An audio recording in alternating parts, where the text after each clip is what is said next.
प्रिय विद्यार्थियों नमस्कार। आपका Hindi Gurukul pro YouTube channel में स्वागत है। प्रिय विद्यार्थियों, आज हम LTGIC प्रैक्टिस सेट 31 के अंतर्गत हिंदी विषयों के संपूर्ण विषयों पर आधारित 120 प्रश्नों का व्याख्यात्मक हल करेंगे। प्रिय विद्यार्थियों, चैनल पर यदि नए हैं या अभी तक सब्सक्राइब नहीं किए हैं तो चैनल को सब्सक्राइब करें, लाइक करें और कमेंट जरूर करें। प्रिय विद्यार्थियों, आपके लिए मैं 5000 प्रश्नों का 1 से 31 प्रैक्टिस सेट करा चुका हूं। आपके लिए इतना मेहनत करता हूं तो आपका एक कर्तव्य बनता है कि एक लाइक और कमेंट और सब्सक्राइब जरूर करें। चलिए प्रश्नोत्तरी नंबर 1 पर। प्रश्न नंबर 1 क्या कह रहा है? आधुनिक आर्य भाषाओं का विकास किससे हुआ है? बताइए। आधुनिक भारतीय आर्य भाषाओं का विकास किससे हुआ है? तो जो आधुनिक भारतीय आर्य भाषाओं का विकास जो है किस भाषा से हुआ है? अपभ्रंश भाषा से हुआ है। सी ऑप्शन सही हो जाएगा। वेरी वेरी इंपॉर्टेंट है, कई बार पूछा गया प्रश्न है। प्रश्न नंबर 2, निम्नलिखित बोलियों में से कौन सी बोली उत्तर प्रदेश में समानता नहीं बोली जाती है? बताइए, इसमें से कौन सी बोली जो है उत्तर प्रदेश में नहीं बोली जाती है? नहीं पे जरूर गोला लगा देंगे। तो जो मैथिली बोली है ये लगभग उत्तर प्रदेश में नहीं बोली जाती। सी ऑप्शन से हो जाए। कहाँ की बोली है? ये बिहारी बोली है। ये बिहारी बोली है, ये पटना के आसपास बोली जाती है। सी ऑप्शन सही हो जाएगा। प्रश्न नंबर 3, देवनागरी लिपि में किए गए सुधार से संबंधित बाल गंगाधर तिलक द्वारा सुझाए गए फ्रंट का क्या नाम है? बताइए। देवनागरी लिपि में सुधार से संबंधित बाल गंगाधर तिलक द्वारा सुझाए गए फ्रंट का क्या नाम है? तो उनके फ्रंट का नाम था तिलक फ्रंट। ये ऑप्शन सही हो जाएगा। प्रश्न नंबर 4, मगही किस उपभाषा की बोली है? बताइए, मगही किस उपभाषा की बोली है? तो मगही जो है बिहारी हिंदी की बोली मानी जाती है। डी ऑप्शन सही है। कहाँ पर बोली जाती है? ये पटना में बोली जाती है। प्रश्न नंबर 5, पंजाबी, राजस्थानी, हरियाणवी, ब्रज से प्रभावित साहित्यिक खड़ी बोली या देहलवी से किस हिंदी का विकास हुआ? बताइए। जब खड़ी बोली का नाम आ जाए तो वहाँ मानक हिंदी आएगा। बी ऑप्शन सही हो जाएगा। प्रश्न नंबर चलते हैं 6। प्रश्न नंबर 6 क्या कर रहा है? भारतीय संविधान में हिंदी भाषा को मान्यता कब प्रदान की गई? बताइए। भारतीय संविधान में हिंदी भाषा को मान्यता कब दी गई? सीखा कौन सा जाएगा? 14 सितंबर 1949 को हमारे हिंदी भाषा को राजभाषा की मान्यता दी गई। किसकी? राजभाषा की मान्यता दी गई है। राष्ट्रभाषा की मान्यता नहीं मिला है अभी तक हिंदी को, केवल राजभाषा का मान्यता मिला है। वेरी वेरी इंपोर्टेंट, इसे जरूर याद कर लीजिएगा। प्रश्न नंबर 7, अज्ञेय जी को किस कृति पर ज्ञानपीठ पुरस्कार मिला है? बताइए। अज्ञेय को किस रचना पर ज्ञानपीठ पुरस्कार मिला है? तो कितनी नावों में कितनी बार रचना पर अज्ञेय को ज्ञानपीठ पुरस्कार मिला है। डी ऑप्शन सही हो जाएगा। कब मिला है?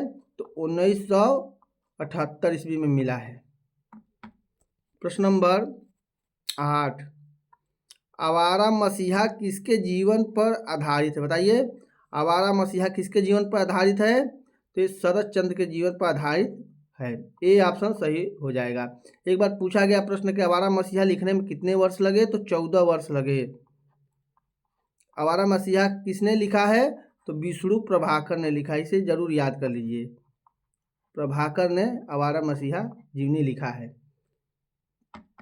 प्रश्न नंबर 9, प्राणचंद चौहान का संबंध भक्ति की किस शाखा से? बताइए। प्राणचंद चौहान का संबंध किस शाखा से है? तो राम भक्त के कवि माने जाते हैं। इनका एक प्रसिद्ध रचना है रामायण महानाटक। रामायण महानाटक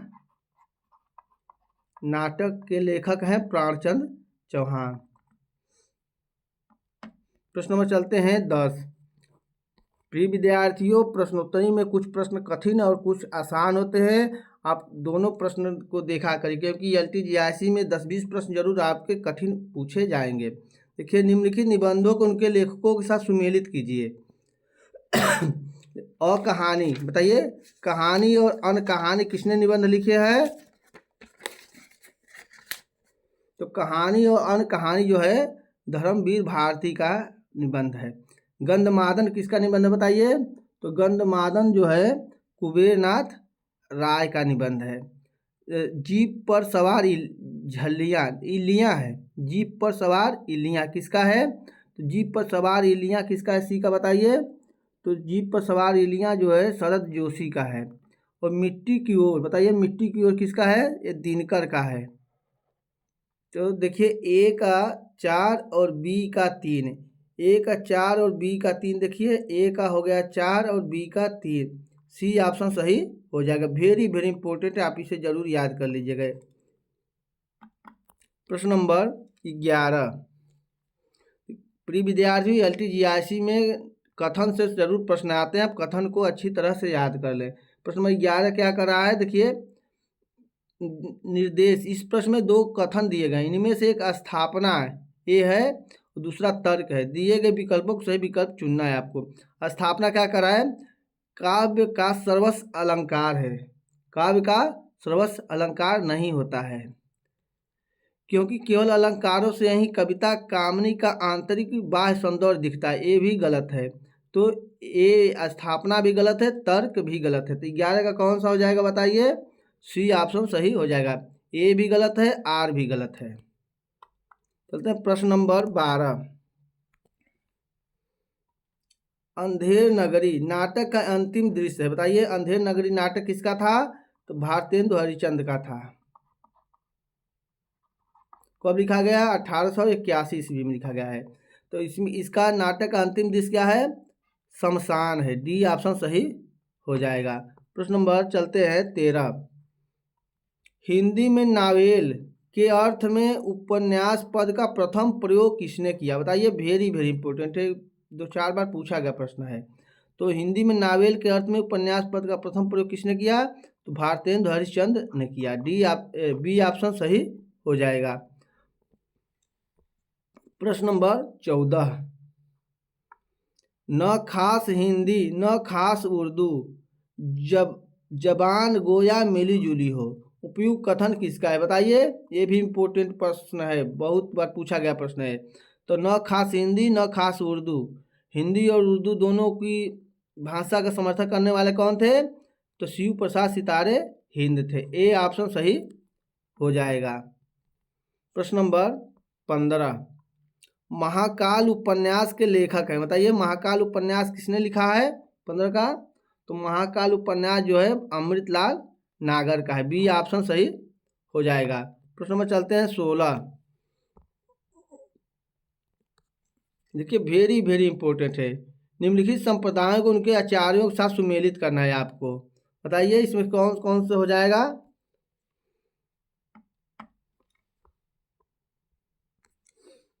औचित्य संपदा, बताइए औचित्य संप्रदाय की स्थापना किसने किया था? 16 का बताइए।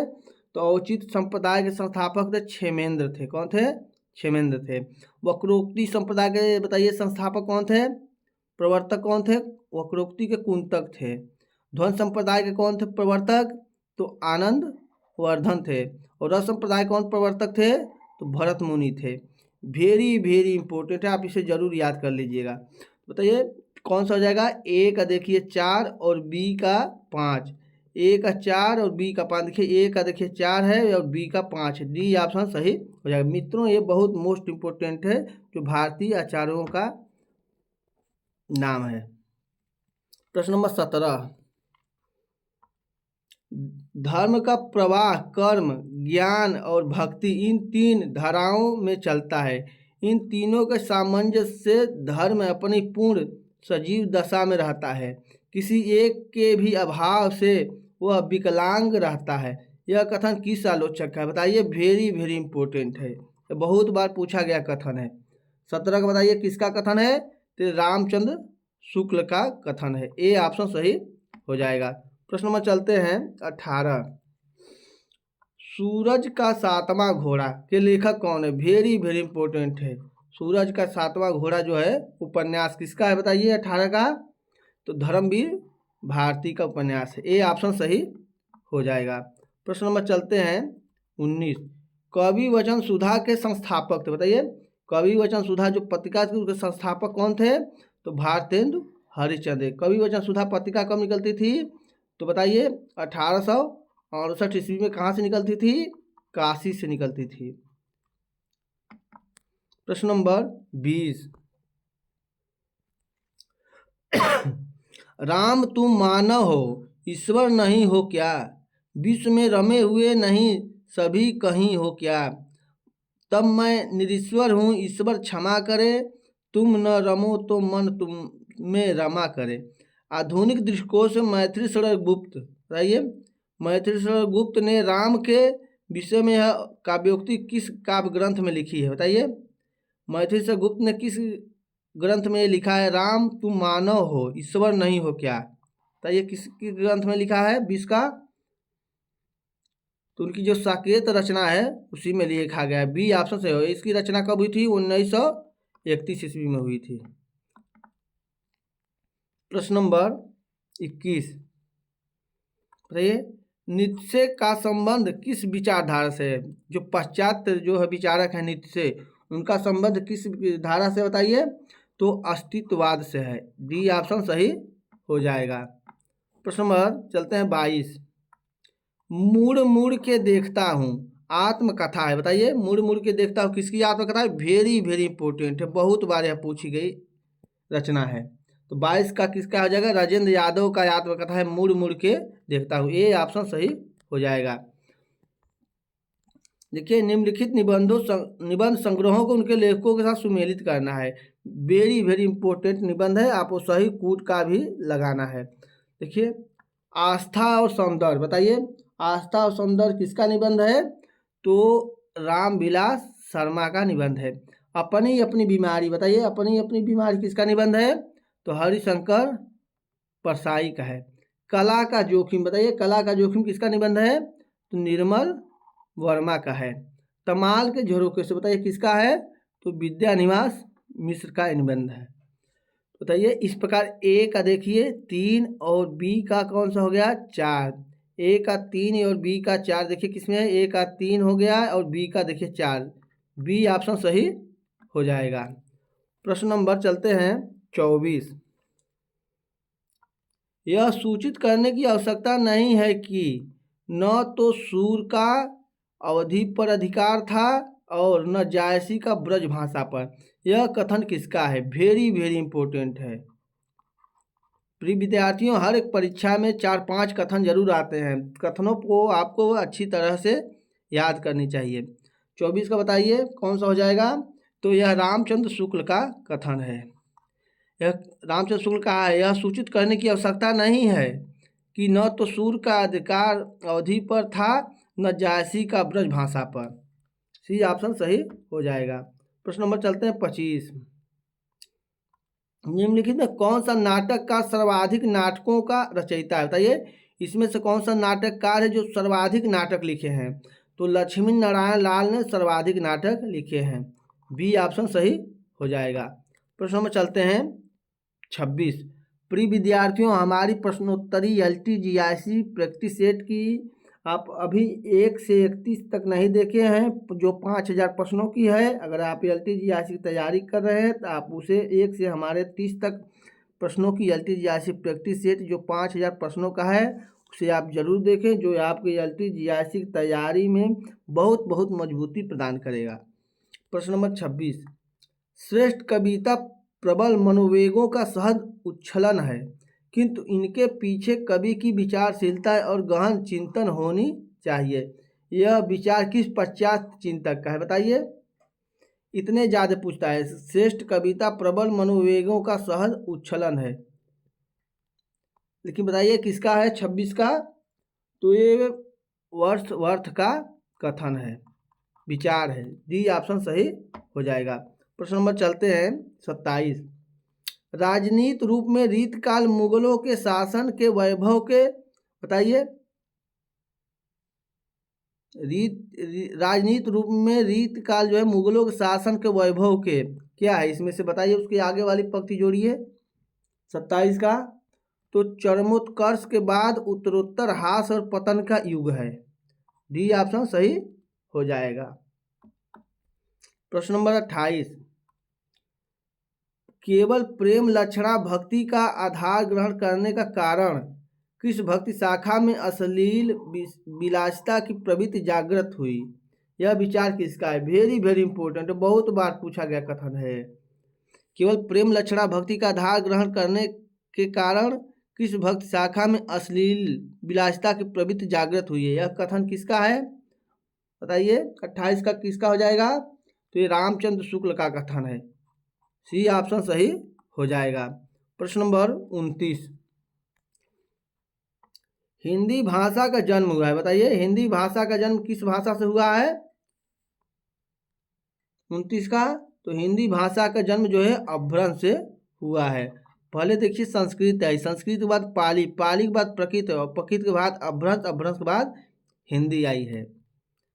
ये ऑप्शन सही हो जाएगा। प्रश्न नंबर चलते हैं 30, हड़ौती बोली है, बताइए हड़ौती कहाँ की बोली है? 30 का, तो हड़ौती जो है पूर्वी राजस्थान की बोली मानी जाती है। बी ऑप्शन सही हो जाएगा। प्रश्न नंबर 31, कन्नौजी बोली मुख्य रूप से निम्न में कौन से जिले में बोली जाती है? बताइए कन्नौजी बोली जो है मुख्य रूप से किस जिले में बोली जाती है? 31 का, तो फर्रुखाबाद में बोली जाती है मुख्य रूप से। सी ऑप्शन सही हो जाएगा। प्रश्न नंबर 32, भाषा के आधार पर भारतीय राज्यों का पुनर्संरचना की गई है, बताइए कब किया गया? भाषा के आधार पर भारतीय राज्यों का पुनर्संरचना तो 1956 में किया गया। और भाषा के आधार पर प्रथम बनने वाला राज्य कौन सा है? आंध्र प्रदेश है। आप इसे जरूर याद कर लीजिएगा, आंध्र प्रदेश प्रथम बनने वाला राज्य है। प्रश्न नंबर 33, सितंबर माह में 10वां विश्व हिंदी सम्मेलन भारत के किस शहर में आयोजित हुआ? बताइए 10वां विश्व हिंदी सम्मेलन कहाँ पर आयोजित हुआ था? तो भोपाल में हुआ था। कब हुआ था बताइए? 2015 में हुआ था। बी ऑप्शन सही हो जाएगा। प्रश्न नंबर 34, हिंदी के लिए अब तक ज्ञानपीठ पुरस्कार है, बताइए हिंदी के लिए अब तक कितने ज्ञानपीठ पुरस्कार मिल चुका है? ये 12 रहेगा। तो हिंदी के लिए अब तक जो है 2025 तक जो है 12 रचनाकारों को ज्ञानपीठ पुरस्कार मिल चुका है। सी ऑप्शन सही हो जाएगा। प्रश्न में चलते हैं 35, निम्नलिखित रचनाओं को उनके रचनाकारों के साथ सुमेलित कीजिए। बताइए ये रचना है और रचनाकार है, आपको सुमेलित करना है। बताइए प्रबंध चिंतामणि किसकी रचना है? प्रबंध चिंतामणि 35 का बताइए। तो जैनाचार्य मृतुंग की रचना है। किसकी रचना है? जैन कवि थे मृतुंग, उनकी रचना है। रणमल छंद बताइए किसकी रचना है? तो रणमल छंद जो है श्रीधर की रचना है। जयचंद्र प्रकाश बताइए किसकी रचना है? सी का, जयचंद्र प्रकाश जो भट्ट केदार की रचना है। जय मयंक जस चंद्रिका किसकी रचना है बताइए? तो मधुकर कवि की रचना है। वेरी वेरी इंपॉर्टेंट है जो ये रचनाएं हैं। तो बताइए ए का कौन हो गया? 2 और बी का कौन हो गया? 1। ए का 2 और बी का 1 देखिए किस में है? ए का देखिए 2 और बी का 1। ए ऑप्शन सही हो जाएगा। प्रिय विद्यार्थियों LTGIC में जो है कूट वाले प्रश्न बहुत आते हैं, आप अच्छी तरह से कूट लगाना जाने। सूची 1 से सूची 2 को सुमेलित कीजिए। ये देखिए पत्रिका है और ये उसके प्रकाशक हैं। आनंद कादम्बिनी पत्रिका किसने निकाला था? तो बद्री नारायण चौधरी प्रेमघन ने मिर्जापुर से निकाला था। कहाँ से पूछा गया प्रश्न है, प्रेमघन का है। समालोचक किसका है बताइए? बी का। समालोचक जो है चंद्रधर शर्मा गुलेरी का पत्र है। भारतेंद्र किसका पत्र है बताइए? तो भारतेंद्र जो है राधाचरण गोस्वामी का पत्र है। सार सुधा निधि किसका पत्र है? तो सदानंद मिश्र का पत्र है। ये देखिए ए का हो गया 3 और बी का हो गया 4। ए का 3 और बी का 4 किस में है? ए का देखिए 3 और बी का 4। सी ऑप्शन सही हो जाएगा। प्रिय विद्यार्थियों प्रश्नोत्तरी अच्छी लग रही है तो लाइक और सब्सक्राइब कर कमेंट जरूर करें, जिससे हमें बहुत बहुत मोटिवेशन मिलता है वीडियो बनाने के लिए। चलते हैं प्रश्न नंबर, निम्नलिखित निबंध संग्रहों को उनके लेखकों के साथ सुमेलित कीजिए। दिए गए कूट का प्रयोग करते हुए सही उत्तर चुनिए। देखिए ये कहीं विकल्प में आपको 4 प्रश्न का उत्तर मिल रहा है। जो कूट वाले प्रश्न होते हैं आप जरूर से याद करें। देखिए बकलम खुद, बताइए बकलम खुद किसका निबंध है? तो ये नामवर सिंह का निबंध है। बबूल और कैक्टस, बताइए बबूल और कैक्टस किसका है? तो रामदरस मिश्र का निबंध है। विचार और वितर्क, बताइए विचार और वितर्क किसका है? तो हजारी प्रसाद द्विवेदी का निबंध है। कन्यादान किसका है बताइए? तो कन्यादान जो है अध्यापक पूर्ण सिंह का निबंध है।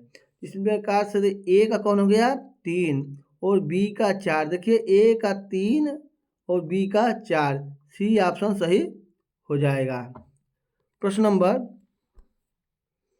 38, इनमें से किस कवि ने सतसई की रचना नहीं की है? बताइए नहीं को जरूर कह दीजिए। किस कवि ने सतसई की रचना कहीं नहीं की है? वेरी वेरी इंपॉर्टेंट है, कम से कम 8-10 बार यह पूछा गया प्रश्न है।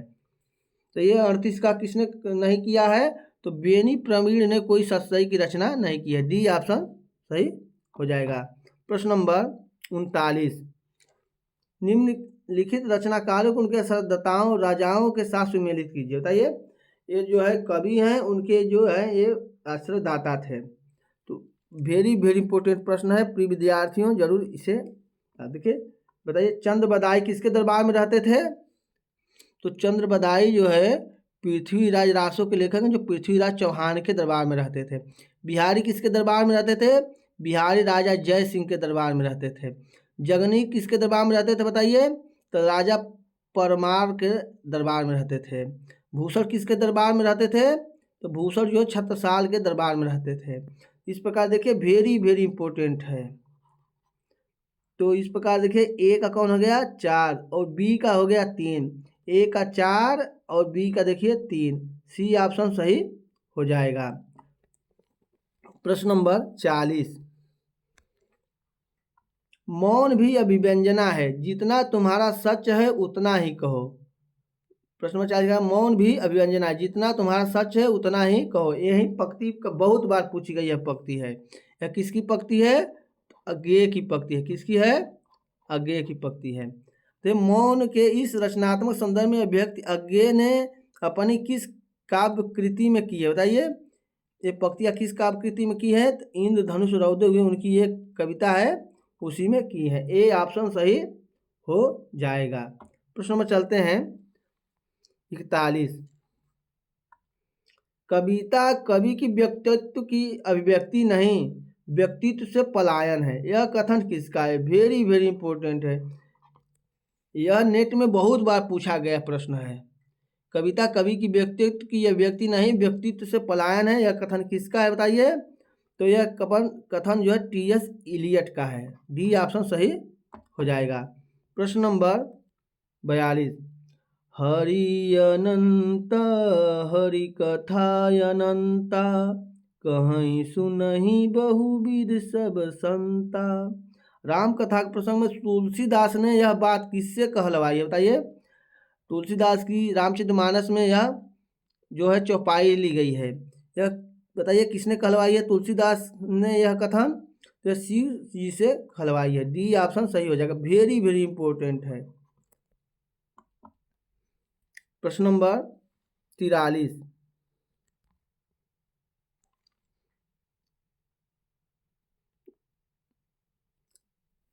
तनन्ना बुनन्नाम तज्यो कबीर, रामम नामम लिख लियो शरीर, मुस मुस रोवे कबीर की माई, ए बारिक कैसे जीवही खुदाई। उपयुक्त का पंक्तियों प्रयुक्त मुसिमुस, बताइए मुसिमुस का भावार्थ है। बताइए मुसमुस का क्या अर्थ है? इस पंक्ति में जो मुसमुस आया है उसका क्या अर्थ है? अब पंक्तियों से उसमें अर्थ पूछ लिया गया है। बताइए 43 का कौन सा हो जाएगा? तो मुसमुस जो है मन ही मन रोना होता है और सिसक सिसक कर भी रोना होता है। ए और बी देखिए कहाँ पर है? ए और बी सही है। डी ऑप्शन सही हो जाएगा। ए और बी दोनों सही है। प्रश्न नंबर चलते हैं 44, निम्नलिखित पंक्तियों को उनके रचयिताओं के साथ सुमेलित कीजिए। नीचे दिए गए कूट का प्रयोग करते हुए सही उत्तर को चुनिए। देखिए ये पंक्तियां हैं उनके रचनाकार हैं। वेरी वेरी इंपॉर्टेंट पंक्तियां, आप इसे जरूर याद करेंगे। पंडित सल सत बखाड़ा, वेरी वेरी इंपॉर्टेंट है, कई बार पूछी गई पंक्ति है। पंडित सल सत बखाड़ा किसकी पंक्ति है बताइए? सरहपा की पंक्ति। किसकी पंक्ति है? सरहपा की पंक्ति है। 9 लख पातर आगे नाचे, बताइए किसकी पंक्ति है? तो गोरखनाथ की पंक्ति है, वेरी वेरी इंपॉर्टेंट है। 12 वर्ष ले कुकर जी है, बताइए कौन किसकी पंक्ति है? तो ये किसकी पंक्ति है? 12 वर्ष ले कुकर जी है, ये जगनीक की पंक्ति है, आल्हा खंड से ली गई है। बज्जी घारे निशान रान चौहान चहोदिस, डी बताइए किसकी पंक्ति है? ये चंद्रबदाई की पंक्ति है। इसलिए देखिए ए का कौन हो गया? 3 और बी का 1, ए का 3 और बी का 1 किसमें है? देखिए ए का 3 हो गया, बी का 1, बी ऑप्शन सही हो जाएगा। प्रिय विद्यार्थी बहुत वेरी वेरी इंपॉर्टेंट पंक्ति है। प्रश्न नंबर 45, निम्नलिखित में से किस कवि का संबंध नवगीत विधा से नहीं? नहीं को हमेशा नहीं है, बताइए किस कवि का संबंध इसमें से नवगीत विधा से नहीं है? 45 का तो जो गिरधर राठी हैं उनका संबंध नवगीत विधा से नहीं है, बी ऑप्शन सही हो जाएगा। प्रश्न नंबर 46, जीवन मुँह चाही को नीको दरस परस दिन रात करत है कान पियारे पी को। उपयुक्त पंक्तियों में रामचंद्र शुक्ल ने किस भाव की अभिव्यक्ति मानी है? बताइए। रामचंद्र शुक्ल का एक है भ्रमर गीत सार लिखे हैं, भ्रमर गीत सार नाम से इनकी रचना है। उसमें सूरदास के पदों को जो है भ्रमर गीत को, उनमें अनसुईया भाव की अभिव्यक्ति है, सी ऑप्शन सही हो जाएगा। प्रश्न नंबर 47, क्या स्त्री होना कोई पाप है? उपरोक्त संवाद किस कहानी से संबंध है? बताइए, वेरी वेरी इंपॉर्टेंट है। क्या स्त्री होना कोई पाप है? उपरोक्त संवाद किस कहानी से संबंध है? 47 का बताइए। तो जो है यह आकाशदीप कहानी से लिया गया है, बी ऑप्शन से। आकाशदीप कहानी किसकी है? जयशंकर प्रसाद की कहानी है।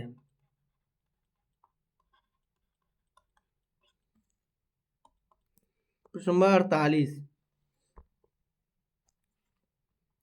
निम्नलिखित में कौन कौन से कवि उत्तर छायावाद से संबंध है? बताइए, इसमें कौन कौन से कवि जो है उत्तर छायावाद, छायावाद के जो बाद का युग होता है उसे उत्तर छायावाद कहा जाता है, उसे प्रगतिवाद भी कहा जाएगा। बताइए कौन से संबंध रहे हैं? 48 का बताइए। तो रामेश्वर शुक्ल अंचल रहे उत्तर छायावाद से संबंधित, और बाल की शर्मा नवीन रहे। बी और सी, बी और सी देखिए किस ऑप्शन में है? तो बी और सी देखिए, सी ऑप्शन सही हो जाएगा। प्रश्न नंबर 49, निम्नलिखित ग्रंथों को उनके रचयिताओं के साथ सुमेलित कीजिए। देखिए वेरी वेरी इंपॉर्टेंट ग्रंथ है, ये पश्चात विचारक हैं उनके ग्रंथ हैं, आप उनको रचनाकारों यार सुमेलित करना है। पेरी इप्सुस, बताइए पेरी इप्सुस किसकी रचना है? तो लोनजाइनस की रचना है। सीक्रेट वुड किसकी रचना है? सीक्रेट वुड जो है किसकी रचना है बताइए? बी का। तो सीक्रेट वुड जो है टी.एस. इलियट की रचना है। किसकी? टी.एस. इलियट की रचना है। पॉलिटिक्स, बताइए पॉलिटिक्स किसकी रचना है? तो अरस्तु की पॉलिटिक्स रचना है। बायोग्राफिया लिटरेरिया किसकी रचना है? तो कॉलरिज की रचना है। इस प्रकार देखिए ए का कौन हो गया? 4 और बी का 3, ए का 4 और बी का 3 किस में है? तो देखिए ए का देखो 4 और बी का 3, डी ऑप्शन सही हो जाएगा। वेरी वेरी इंपॉर्टेंट रचना, बहुत बार पूछी गई ये रचनाएं हैं। प्रश्न नंबर 50, निम्नलिखित में कौन से कथन रामविलास शर्मा के हैं? बताइए रामविलास शर्मा के इसमें से कौन सा कथन है? प्रिय विद्यार्थियों, LTGIC में 15-20 प्रश्न कठिन आते हैं। आप कठिन स्तर से अगर अभ्यास करेंगे तो कठिन प्रश्न ही आपको परीक्षा में सफलता दिलाते हैं। आप कठिन प्रश्नों से घबराएं ना। रामविलास शर्मा के कौन से कथन इसमें हैं? 50 का बताइए। तो साहित्य की प्रचारात्मकता का प्रश्न सामाजिक जीवन की यथार्थता की कसौटी पर हल किया जा सकता है, ये तो रामविलास शर्मा का कथन है। वास्तविक जीवन तथ्यों को ओझल रखकर श्रेष्ठ साहित्य की रचना की जाती है, ये नहीं है। पिछली संस्कृति से नाता तोड़कर हवा में नई संस्कृति को जन्म नहीं दिया जा सकता, ये भी रामविलास शर्मा के कथन है। ए और सी देखिए, ए और सी किस में है? ऑप्शन ए में ए और सी है, दोनों कथन रामविलास शर्मा के हैं। प्रश्न नंबर 51,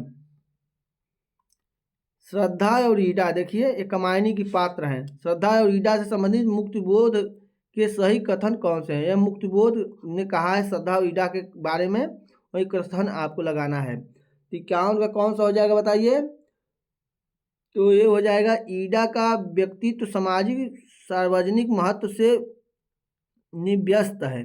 ये तो कथन है उनका मुक्तिबोध का श्रद्धा के बारे में, ईडा के बारे में। श्रद्धा के पास कोई अपना सामाजिक जीवन नहीं है, ये भी कहा है मुक्तिबोध ने। ए और बी, देखिए ए और बी कहाँ है? ए और बी, बी ऑप्शन में हो जाएगा। प्रश्न नंबर 52, पीछे लागा जाई था, पीछे लागा जाई था लोक वेद की साथ, आगे थे सदगुरु मिलिया दीपक दिया हाथ। उपयुक्त पंक्तियों कबीर कहना चाहते हैं, बताइए उपयुक्त पंक्ति में कबीर क्या कहना चाहते हैं? 52 का बताइए कौन सा हो जाएगा? 52 का लोक और वेद का अनुसरण करने के कारण मैं परम तत्व से दूर था, ये भी सही है। और देखिए 52 का कौन हो जाएगा बताइए? और सतगुरु के ज्ञान रूपी प्रकाश से मैंने परम तत्व का साक्षात्कार किया, ये ही पंक्ति का अर्थ हो जाएगा। ए और सी हो जाएगा। ए और सी देखिए बी ऑप्शन में सही है। प्रश्न नंबर 53, निम्नलिखित पात्रों को उनके संबंध कहानियों से सुमेलित करना है। देखिए ये पात्र हैं, ये कहानी है, आपको सुमेलित करना है। तो ये मालती किस कहानी की थी? मालती बहुत इम्पोर्टेंट है। मालती पात्र जो है गैगरीन कहानी की थी, जो अज्ञे की कहानी गैगरीन है। कालिंदी चरण किस कहानी के पात्र बताइए? जो कालिंदी चरण है जैनेन्द्र की कहानी जो है पत्नी उसकी पात्र है। सामनाथ किसका पात्र बताइए? सी का सामनाथ जो है चीप की दावत, जो भीष्म साहनी की कहानी है चीप की दावत, उसके पात्र है। सुबोध किस कहानी का पात्र है? तो सुबोध जो है जिंदगी और गुलाब कहानी का पात्र है। देखिए ए का हो गया 2 और बी का 1, ए का 2 और बी का 1 किस में है? ए का देखिए 2 और बी का 1, ए ऑप्शन सही हो जाएगा। वेरी वेरी इंपॉर्टेंट है, आप इसे जरूर याद कर लें। फिर विद्यार्थियों पात्रों से जरूर आप प्रश्न एलटीजीआर में पूछता है।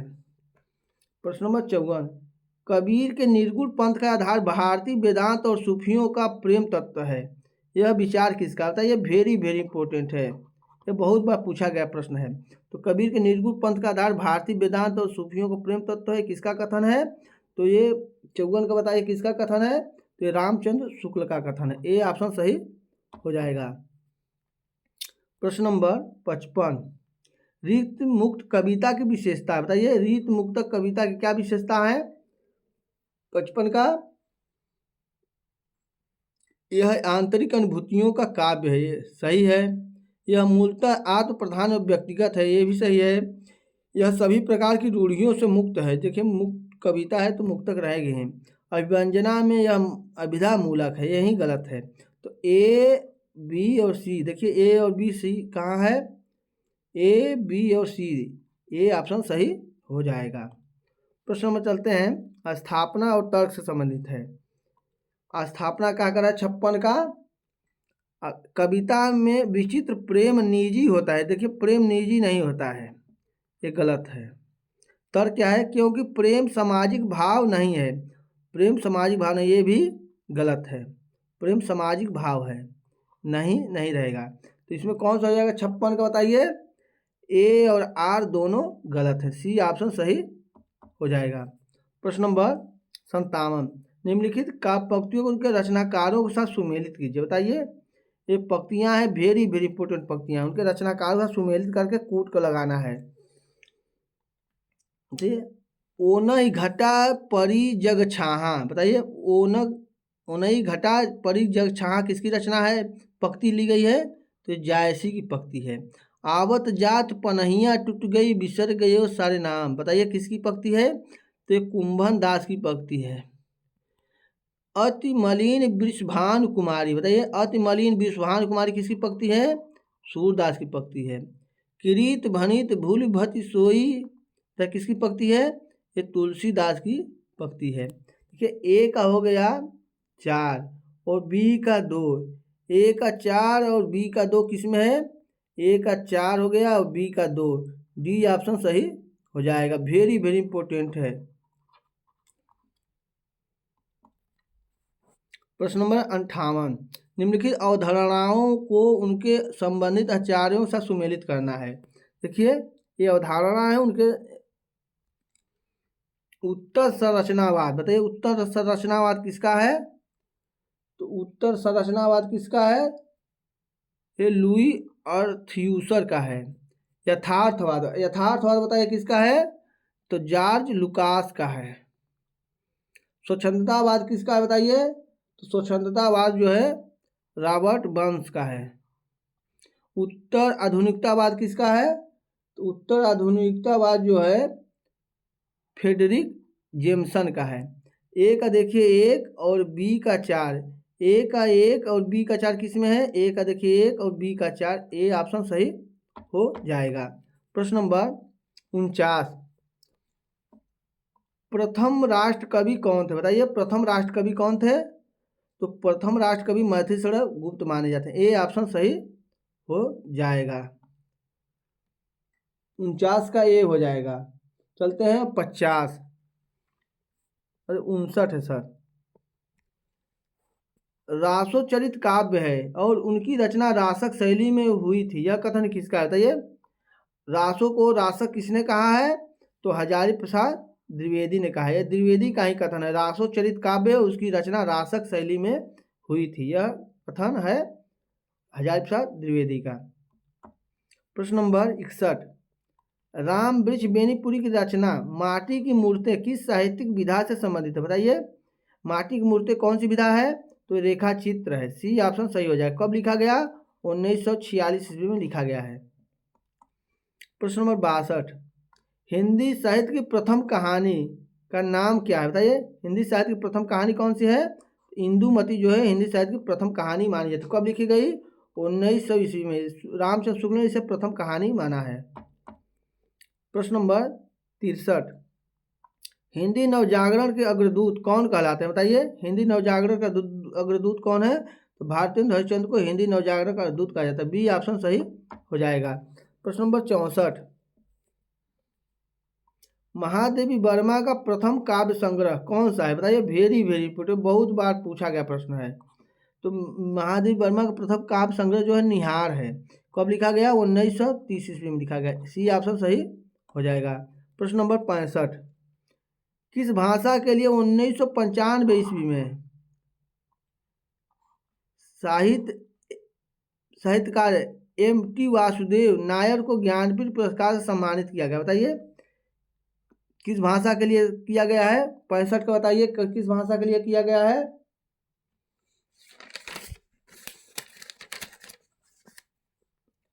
तो मलयालम भाषा के लिए इनको ज्ञानपीठ पुरस्कार से सम्मानित किया गया। ए ऑप्शन सही हो जाएगा। प्रश्न नंबर 66, आग की हंसी, बताइए आग की हंसी उपन्यास के लिए किस साहित्यकार को वर्ष 2015 का साहित्य अकादमी पुरस्कार सम्मानित किया गया? बताइए आग की हंसी किसकी रचना है? उसे साहित्य अकादमी पुरस्कार दिया गया है। किस कवि को दिया गया है 66 का? तो रामदरस मिश्र को, रामदरस रहेगा, दरस मिश्र है, वो दिया गया है साहित्य अकादमी पुरस्कार आग की हंसी के लिए। सी ऑप्शन सही हो जाएगा। प्रश्न नंबर 67, हरिवंश राय बच्चन की किस कृति के लिए साहित्य अकादमी पुरस्कार मिला? बताइए हरिवंश राय बच्चन को किस रचना पर साहित्य अकादमी पुरस्कार मिला है? दो चट्टानें रचना पर इन्होंने साहित्य अकादमी पुरस्कार मिला है। बी ऑप्शन सही हो जाएगा। प्रश्न नंबर 68, प्रेमचंद शताब्दियों से पददलित, अपमानित और उपेक्षित कृषकों की आवाज़ थे, यह कथन किसका है? वेरी वेरी इंपॉर्टेंट है। यह कथन किसका है बताइए 68 का? तो ये हजारी प्रसाद द्विवेदी ने प्रेमचंद के संबंध में कहा है। वो तो दलितों के और जो अपमानित और जो उपेक्षित समझे वाले ज़्यादा कृषक थे उनकी आवाज़ थे। सी ऑप्शन सही हो जाएगा। प्रश्न में चलते हैं 69, ठिठुरता हुआ गणतंत्र व्यंग संग्रह के व्यंगकार कौन है? बताइए ठिठुरता हुआ गणतंत्र क्या है? व्यंग विधा है। इसके रचनाकार कौन है?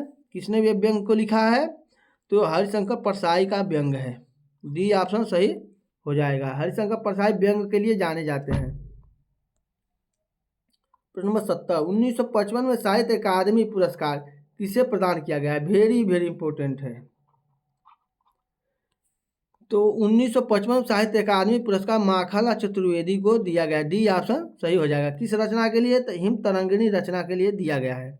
प्रश्न नंबर 71, रचनाकार और रचना का कौन सा युग्म सही नहीं है? बताइए कौन सा युग्म सही नहीं है?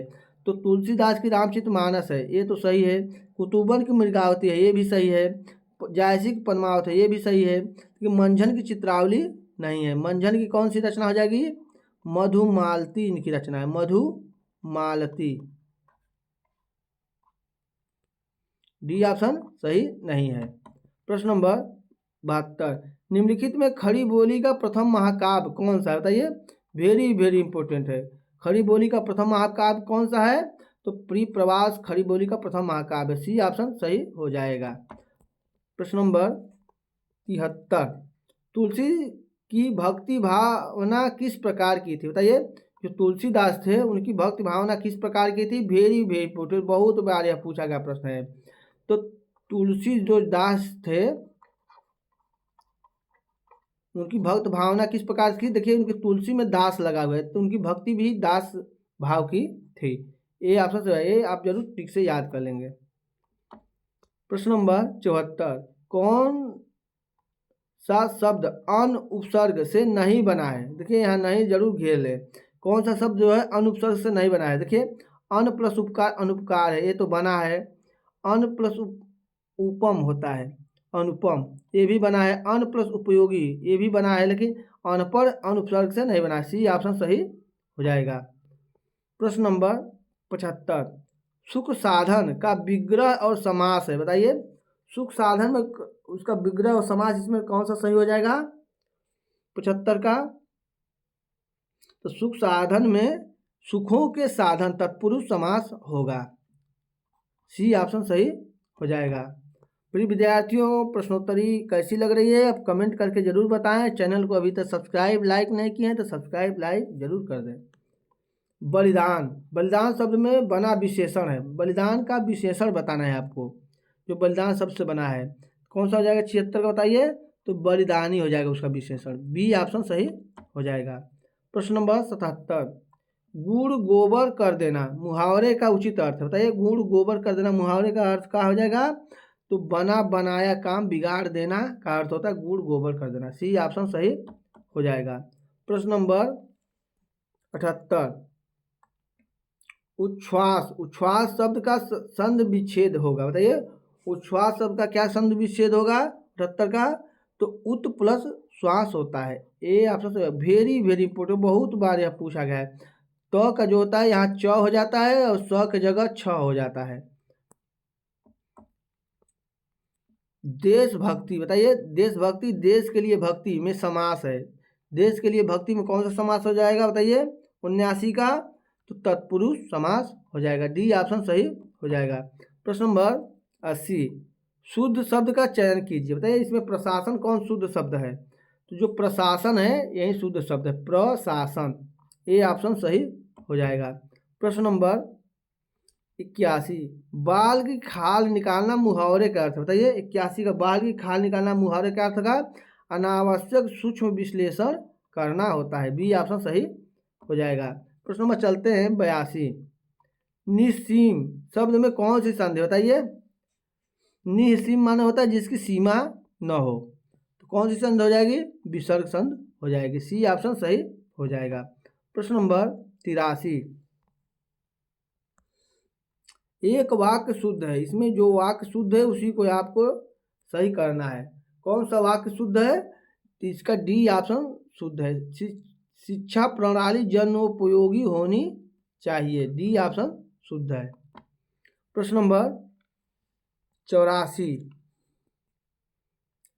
दिन में यह सोफा बन जाता है और रात में पलंग, इसे कहते हैं। बताइए, इसे क्या कहेंगे? दिन में एक सोफा बन जाता है और रात में पलंग, तो एक पंथ दो काज कहेंगे।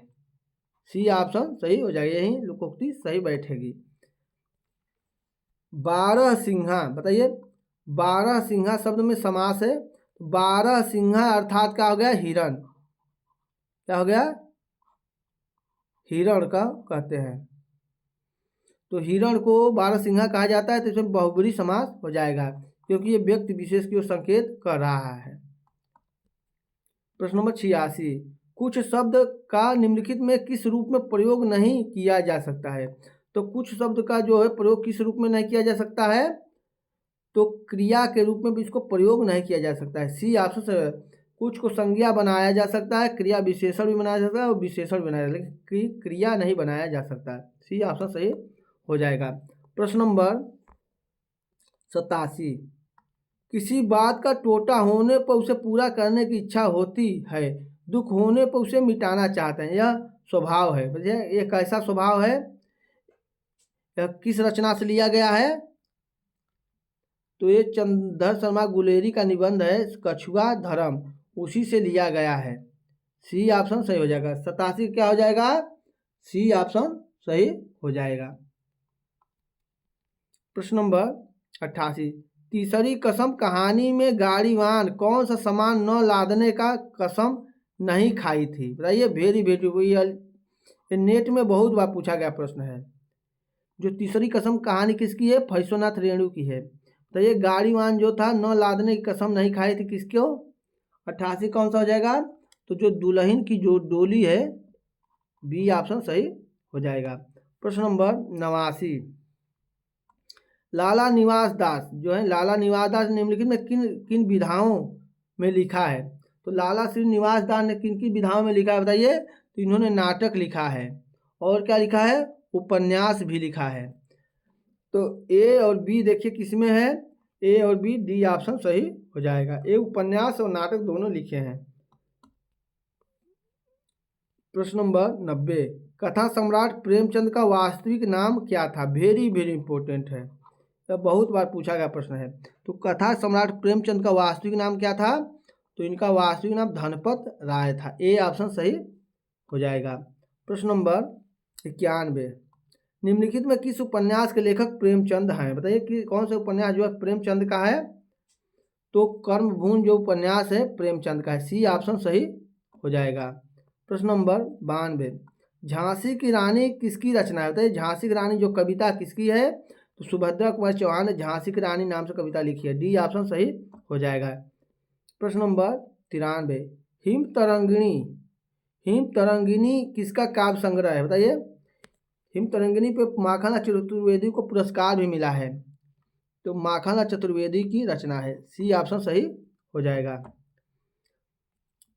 जीवनी क्या है, बताइए, इसमें ऑप्शन देकर आपको बताना है, जीवनी की विशेषता क्या है। 94 कौन सा हो जाएगा, तो जीवनी दूसरे व्यक्ति द्वारा लिखी जाती है। बी ऑप्शन सही हो जाएगा। वेरी वेरी इंपॉर्टेंट है, लेखक स्वयं नहीं लिखता है बल्कि दूसरे लोग उसकी जीवनी लिखते हैं। प्रश्न नंबर 95, निम्नलिखित में कौन सा रचनाकार छायावाद के 4 स्तंभों में नहीं है। बताइए, छायावाद के जो 4 स्तंभ उसमें नहीं है, तो प्रसाद, पंत, निराला और महादेव वर्मा 4 स्तंभ माने जाते हैं, लेकिन मैथिली से गुप्त नहीं है। डी ऑप्शन सही हो जाएगा। प्रश्न नंबर चलते हैं 96, भारत भारती पुरस्कार इनमें से किसको सबसे पहले मिला है। वेरी वेरी इंपॉर्टेंट, बहुत बार यह पूछा गया प्रश्न है। तो भारत भारती पुरस्कार सर्वप्रथम जो है महादेव वर्मा को दिया गया है। 96 का हो जाएगा, डी ऑप्शन सही हो जाएगा। कब मिला है इनको, 1982 ईस्वी में मिला है। प्रश्न नंबर 97, लोकायतन कृति पर सोवियत लैंड नेहरू पुरस्कार किसे दिया गया। बताइए, लोकायतन किसकी रचना है, सुमित्रानंदन पंत की रचना है। पंत जी को ही सोवियत लैंड पुरस्कार लोकायतन पर मिला है। ए ऑप्शन सही हो जाएगा। प्रश्न नंबर 98, 1982 वर्ष 1982 में किसे ज्ञानपीठ पुरस्कार से सम्मानित किया गया है। बताइए, तो 1982 में ज्ञानपीठ पुरस्कार किसे दिया गया है, 98 को बताइए। तो इसमें महादेवी वर्मा को दिया गया है। डी ऑप्शन सही हो जाएगा। प्रश्न नंबर 90, बे उपसर्ग का प्रयोग किस शब्द में नहीं किया जा सकता। बताइए, जो शिद्दत है इसमें नहीं किया जा सकता है। देखिए बेबस हो जाएगा, बेअदब हो जाएगा, बेईमान हो जाएगा, लेकिन इसी डी ऑप्शन में बे उपसर्ग का प्रयोग नहीं किया जा सकता है। प्रश्न नंबर 100, प्रतीक्षा शब्द से एक नया शब्द बन सकता है, कौन बन सकता है बताइए? प्रतीक्षा शब्द से 100 का क्या हो जाएगा? जो प्रतीक्षा शब्द से बनेगा उसे प्रतीक्षा रथ कहा जाएगा। बी ऑप्शन सही हो जाएगा।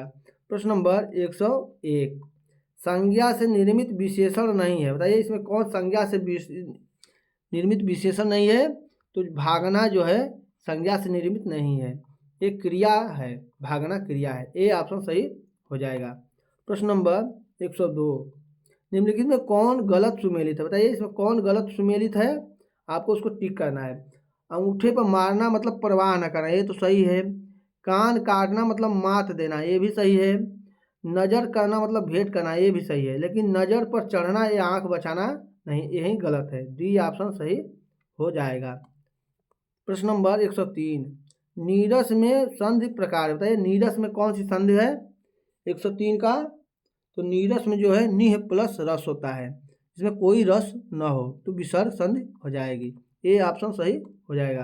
प्रश्न नंबर 104, वज्र देह में कौन सा समास बताइए, उसकी देह कैसी है? वज्र के समान है। 104 में कौन सा हो जाएगा? वज्र देह में कौन सा हो जाएगा? तत्पुरुष समास हो जाएगा। बी ऑप्शन सही हो जाएगा, वज्र रूपी देह। 105, शुद्ध वर्तनी वाला शब्द बताइए, इसमें किसकी वर्तनी शुद्ध है 105 का? तो जो है प्रतिद्वंदिता जो है यही शुद्ध वर्तनी है। डी ऑप्शन सही हो जाएगा। प्रश्न नंबर 106, अधजल गगरी छलकत जाए लोकोक्ति का सही अर्थ है, बताइए अधजल गगरी छलकत जाए लोकोक्ति क्या अर्थ हो जाएगा बताइए 106 का? तो जो होता है अल्पज्ञ व्यक्ति का ज्ञान जो है, ज्ञान की डीग ज़्यादा हाँकता है, जो कम पढ़ा लिखा रहता है बहुत डीग हाँकता है। बी ऑप्शन सही हो जाएगा।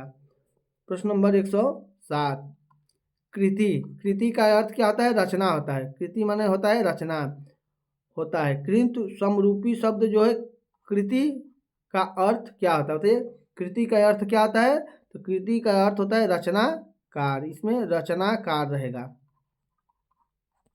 ए ऑप्शन सही हो जाएगा। प्रश्न नंबर 108, खट प्लस आनंद शब्द की संधि होगी, बताइए खट प्लस आनंद की संधि क्या होगी? तो खट प्लस आनंद की संधि होती है ऑप्शन बी सही है, खडानन होता है। बी ऑप्शन सही हो जाएगा। प्रिय विद्यार्थियों, हमारी LTGIC प्रीवियस ईयर्स के जो 5 पेपर हमारे प्ले लिस्ट में हैं, आप उसे एक बार ज़रूर देखें। या आप LTGIC की तैयारी कर रहे हैं तो विगत वर्षों में पूछे गए प्रश्न पेपर जरूर हल करें, जिससे आपको समझ सकें कि कैसे कैसे प्रश्न LTGIC में पूछे जाते हैं, उसी अनुसार अपनी तैयारी करें। प्रश्न नंबर 109, राघव, राघव शब्द में प्रत्यय बताइए, राघव शब्द में क्या प्रत्यय है? तो ये रघु प्लस अ मिलकर बना है, ये संतानवाचक प्रत्यय। कैसी प्रत्यय है? संतानवाचक, जिसे कहते हैं, तो इसमें अप्रत्यय होगा। बी ऑप्शन सही हो जाएगा। प्रश्न नंबर चलते हैं 110, आप निसंकोच चले जाओ, यह वाक्य में त्रुटि सुधारने के लिए निम्नलिखित में सही वाक्य छांटिए। तो ये इसमें कौन सही वाक्य है? 110 का कौन सा हो जाएगा?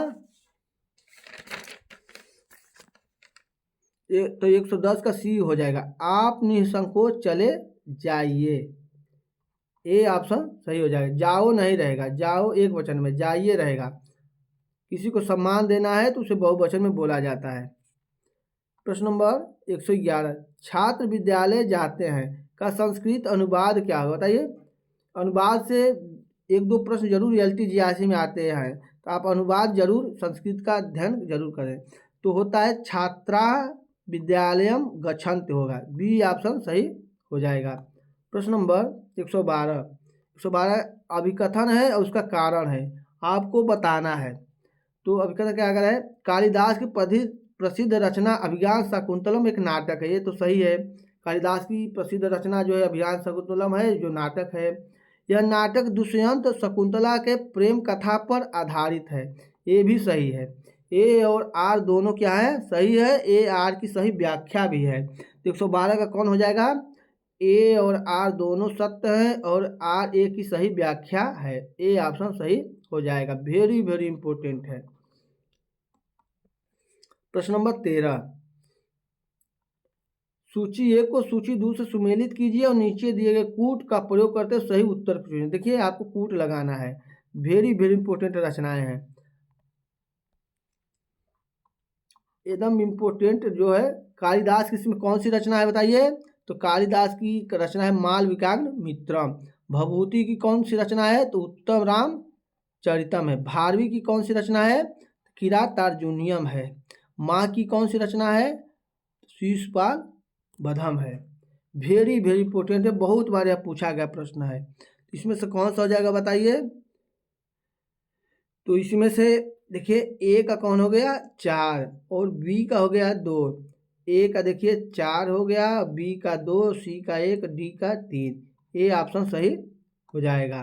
प्रश्न नंबर चलते हैं 114, सूची ए को सूची दो से सुमेलित कीजिए। देखिए ये पुस्तक है और ये इसके उदाहरण है। तो महाकाव्य किसने लिखा है बताइए, आपको महाकाव्य लिखना बताना है। इसमें कौन सा हो जाएगा, हाँ महाकाव्य जो है किस कौन सा है, तो रघुवंशम जो है महाकाव्य है। 31 राजाओं का इसमें वर्णन है। नाटक कौन सा है बताइए, तो मृच्छकटिकम जो है नाटक है शूद्रक का। गद्य काव्य कौन सा है, तो 10 कुमार चरितम जो है गद्य काव्य है। खंड काव्य कौन सा है, मेघदूतम जो है खंड काव्य है। इस प्रकार देखिए ए का हो गया 2 और बी का 1। ए का 2 और बी का 1 कौन सा है, ए का देखिए 2, बी का 1, सी का 3 और डी का 4। तो इसमें ए ऑप्शन सही हो जाएगा। प्रश्न नंबर 115, सूची एक को सूची दो से सुमेलित कीजिए। देखिए ये कारक से प्रश्न लिए गए हैं, वेरी वेरी इंपॉर्टेंट प्रश्न है। अब कारक को सुमेलित करना है आपको। देखिए एक ही में 4 कारक दे दिया गया है। अपादान कारक का क्या चिन्ह होता है, तो जो अपादान होता है से और अलग होने के लिए, पृथक होना होते हैं। तो संप्रदान कौन सा कारक होता है, तो संप्रदान जो होता है को के लिए होता है, को के लिए। संबंध क्या आता है, काके की संबंध होता है। संबोधन का आता है हे भो अरे होता है। इसमें कौन सा हो जाएगा 115 में, तो 115 देखिए ए का हो गया 2, तो ए का 2, बी का 1 और सी का 3 और डी का 4। ए ऑप्शन सही हो जाएगा। प्रश्न नंबर 116, निम्नलिखित में कौन सा कथन गलत है बताइए। इसमें गलत कथन को आपको लगाना है। 116 का कौन सा हो जाएगा, तो जो रीड़ु लोट लकार मध्यम पुरुष एक वचन का रूप है तो सही है।